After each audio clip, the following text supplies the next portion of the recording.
Thank you, Mr. Chair. Mr. Secretary, the VA's fourth mission played an essential role in the interagency response to the COVID-19 pandemic, and we are very grateful for the efforts in that regard. I introduced a bill last week that prohibits the VA from using any funds to allocate healthcare staff to care for non-citizens following the inevitable escalation caused by the removal of Title 42 orders. DHS officials have stated there is no way to accurately make resource allocation decisions because of an inability to forecast the number of migrants who will surge following the removal of these orders. VA healthcare personnel may be on the hook if this surge is as bad as reports indicate. The VA's fourth mission is a valuable capability intended to respond to national emergencies, but it's not a tool to clean up the mess from a foreseeable and avoidable crisis, especially while the VA is experiencing record high turnover rates. Secretary Mayorkas confirmed VA resources will not be used. Can we get the same commitment from you that the VA's fourth mission will not be used to divert healthcare staff to the border to treat non-citizens following the escalation at the border?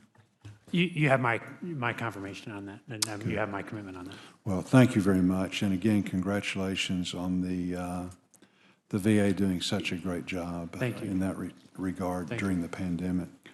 Mr. Secretary, it's no secret that the massive increases in the VA budget are starting to squeeze other government departments and agencies. This year, the Biden administration's budget request proposes a change to the way we traditionally look at federal spending.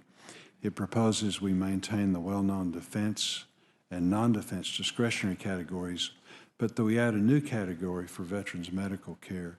Can you explain the rationale behind the proposal and why we shouldn't view it as a step towards making veterans' health care a mandatory program? Yeah, thank you very much, Senator Boozman, and I appreciate your shout out of the VA professionals and their work throughout the pandemic. Frankly, I'm very proud of them too, but it wouldn't be possible without your support.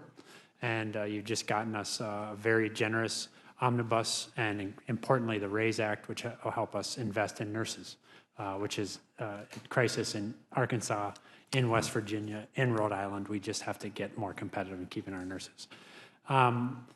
The proposal that the President has submitted to the Congress for consideration I think makes eminent sense.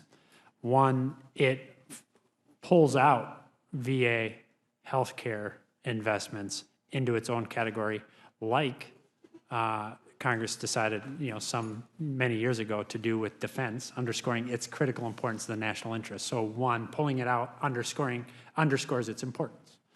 Two, pulling it out also invites, I believe, even greater scrutiny in what we invest.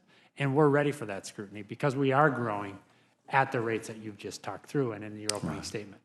Third, we also think if we keep it in the context of the non-defense discretionary, our growth comes at the risk of growth of other partners in the federal government. And there's any number of sources of programming and investment that is made available in those other federal departments and agencies that are critical to outcomes for veterans, whether that's job training, education, healthcare, substance use disorder, homelessness.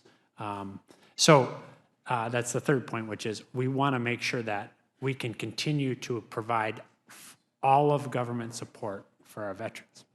And then fourth and last is I just want to double down on this point, which is we are not trying to suggest that this be turned into a mandatory program.